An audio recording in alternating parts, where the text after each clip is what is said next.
going to put it on my own personal to-do list to sign up for one as well. With that, I will take your questions. Karoline Downey from the National Review is here. Thank you for being here, and why don't you kick us off? Thank you for having me.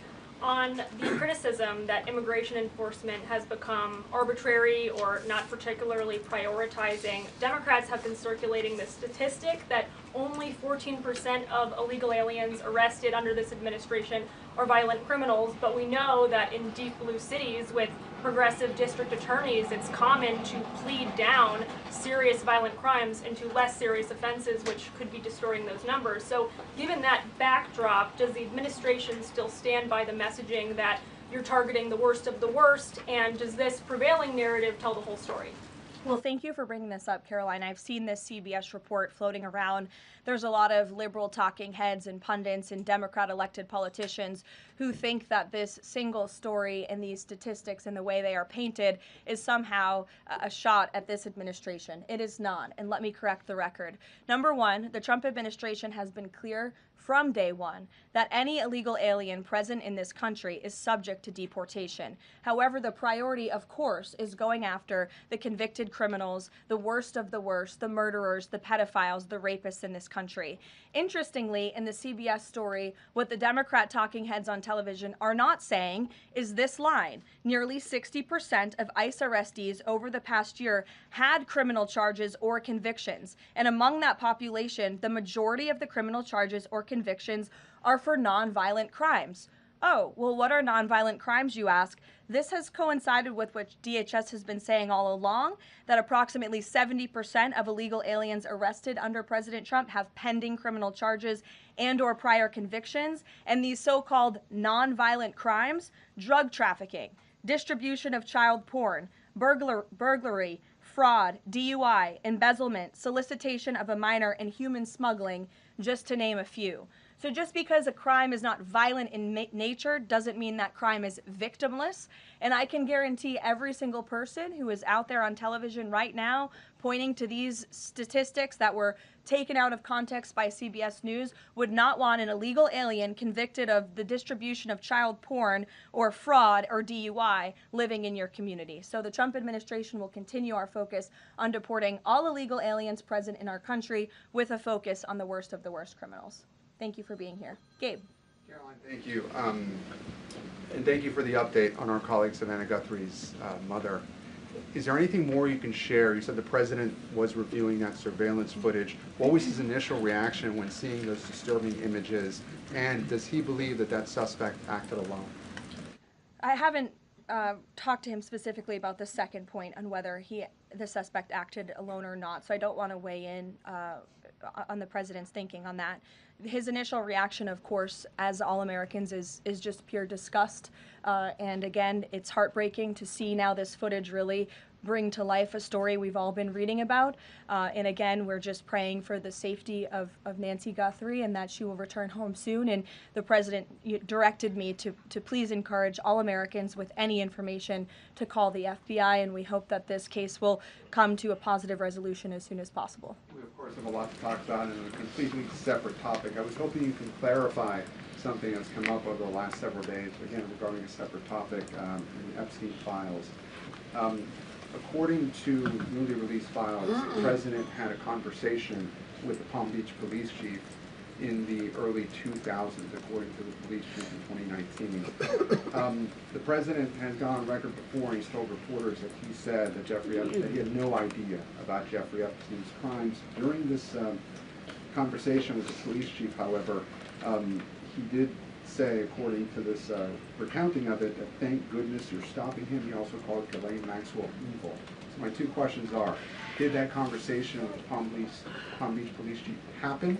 And can you explain the discrepancy? What I will say is that the president has always remained consistent, and that he kicked Jeffrey Epstein out of his club at Mar-a-Lago because, frankly, Jeffrey Epstein was a creep.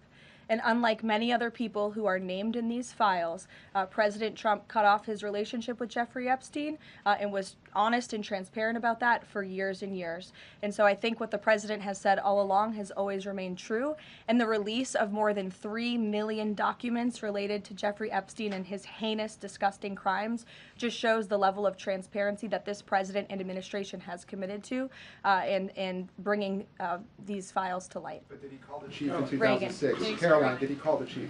Look, it was a phone call that may or may not have happened in 2006. I don't know the answer to that question. What I'm telling you is that what President Trump has always said is that he kicked Jeffrey Epstein out of his Mar-a-Lago club because Jeffrey Epstein was a creep, and that remains true. And this call, if it did happen, corroborates exactly what President Trump has said from the beginning. And I'm sure many of you, when you read that alleged FBI report, probably thought to yourself, wow, this really cracks our narrative that we've been trying to push about this president for many years. So we're moving on from that. Reagan. Thanks, Caroline. I want to ask you about the SAVE Act.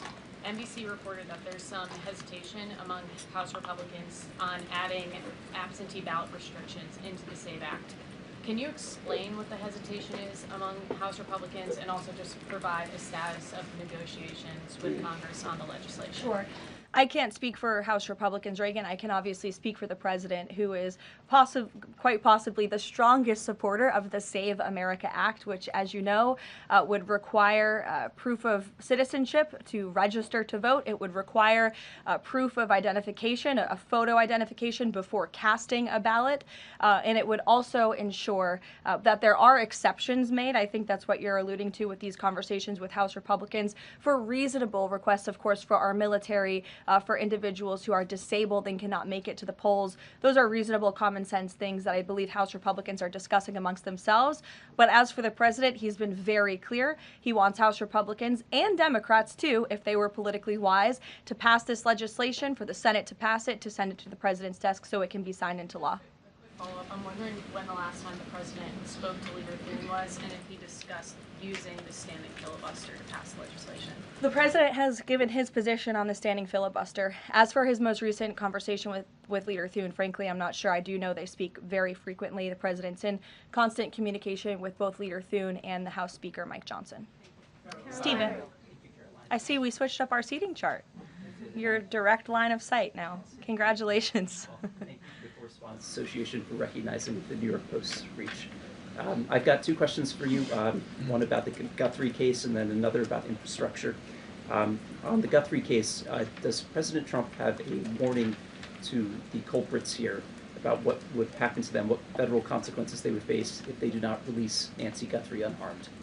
I think anyone who was involved in this depraved crime, this abduction, of course, we want to be seen held to the fullest extent of the law possible. And on infrastructure, can you explain why President Trump asked Chuck Schumer to help him rename Penn Station and Dulles Airport after himself? Why is he interested in having his name on those two buildings? And why are the Gateway Tunnel funds the proper point of pressure to get that to happen? To your first question about the renaming, why not? It was something the president floated in his conversation with Chuck Schumer. As for the funding, the president has addressed that separately himself. Caroline. Danny. Thanks, Caroline. Today, the vice president's account posted and then deleted a tweet about the Armenian genocide. And then last week, President Trump's Truth Social account posted and then deleted a racist video about the Obamas. And the White House again blamed that on a staffer. I wanted to ask you, does the White House have a social media problem at the moment? Do you have an auto-posting problem that's leading to these mistakes? No.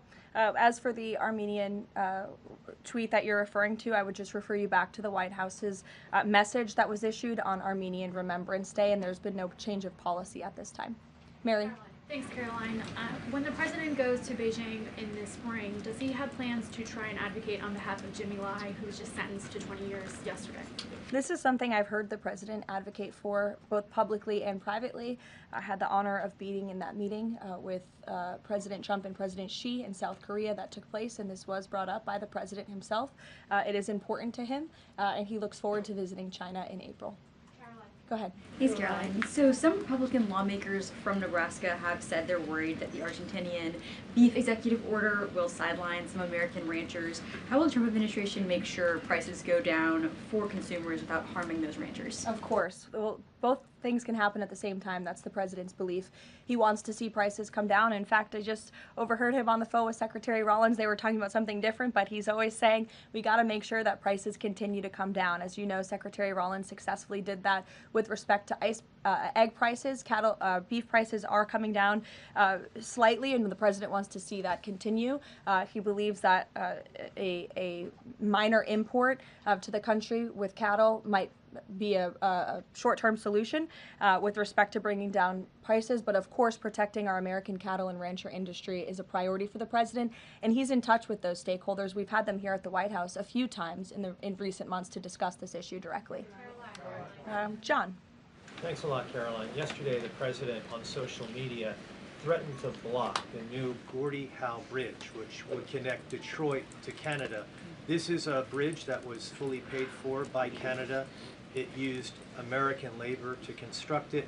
It used American steel to construct that bridge. The president in 2017 was actually in favor of this bridge, part of a joint statement that he put out when he met with the Canadian Prime Minister. Why has the president changed his mind as it relates to this bridge? I think the president was very clear and direct in his truth, John, but just to reiterate, the fact that Canada will control what crosses the Gordie Howe Bridge and owns the land on both sides is unacceptable to the president. It's also unacceptable that more of this bridge isn't being built with more American-made materials, even more so than what President Barack Obama committed to with the Canadians at the time, at the start of the project.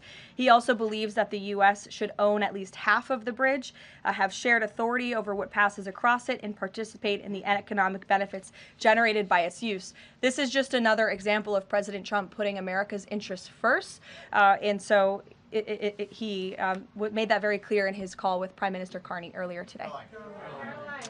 Phil. Thank you, Caroline. Sure.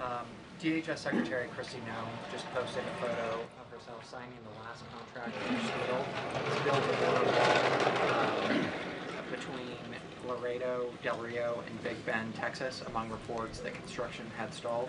Is the president satisfied with the pace of construction? The president wants to make sure that the full border wall is built as quickly as possible, of course. I know this is a priority for him dating back to 2016, and so absolutely he wants to ensure that the border wall is built under budget and ahead of schedule is how President Trump likes to view building projects, and that includes the border wall. Satisfied with the pace of construction thus far? I think the president is never satisfied. He always wants to ensure that things are moving along as quickly as possible, but I know Secretary Noem is on it, and she's doing a great job. Thank you, Caroline. You're welcome. Sure, go ahead. Thank you. Charlie. On the Nancy Guthrie case, is the president satisfied with the federal and local investigations so far? And has there been any more contact from the White House or the president with the family?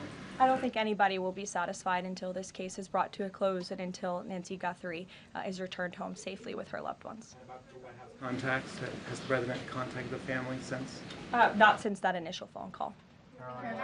Sure. Tamara. Thank you. The National Governors Association is removing a meeting with President Trump from his agenda because only Republicans were invited. Is the White House reconsidering inviting Democrats, or do you think Republicans are still going to show up?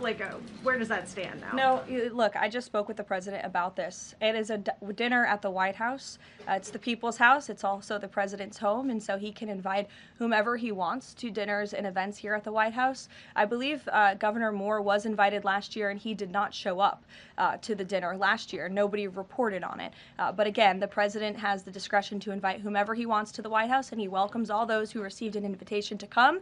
And if they don't want to, that's their loss. And on Ghislaine Maxwell, is the president going to rule out a pardon for her in her testimony deposition yesterday? Her legal team seemed to be making a case again for a pardon from the president. Again, this is not something I've discussed with the president recently because, frankly, it's not a priority. He's focused on many of the issues that the American people are dealing with and providing solutions to those issues. So I haven't spoken with him recently. Last time we did speak about it, he said it's not something he's considering or thinking about. Go ahead, Bloomberg. Thanks, Caroline.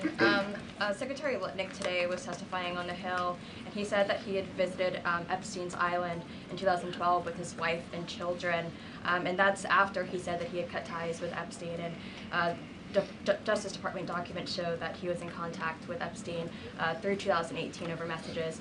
So does the White House stand behind Secretary Lutnick right now, or given what he has said today, has there been any shift in how the White House is viewing Secretary Lutnick's performance? No, Secretary Lutnick remains a very important member of President Trump's team, and the president fully supports the secretary. I will just point out that there are a lot of wins in the news this week that people in this room have not asked about because you continue to ask questions about the same subject, so let me point them out for you. Again, on Friday, the Dow shattered 50,000 for the first time ever.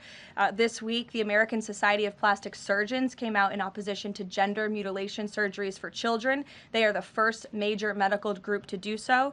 A federal appeals court today, nobody asked about that, just upheld the Trump administration's policy of detaining illegal aliens, validating the strong measures that have driven illegal crossings to historic lows, and sent a crystal clear message that under President Trump, if you enter the country illegally, you will be detained and removed. The murder rate, again, not a single question about this, has plunged to a 125-year low as crime falls across the board thanks to President Trump's crime crackdown. We also saw this week national median rents have fallen to a 4-year low following 6 consecutive monthly declines, and mortgage affordability has surged to a 4-year high. Home ownership is the core foundation principle of the American dream, and I will repeat that mortgage affordability this week surged to a 4-year high, but not a single of mention of that in this briefing room today. And again, this came out last Friday, but for an unprecedented 9th straight month, there were 0 illegal border crossings at the southern border. So we're going to get back to business. The president is very busy today, and you will see him all tomorrow at the event in the East Room touting his administration's energy policy. Thank you. What about the month's walk for peace that came to DC, Carolina?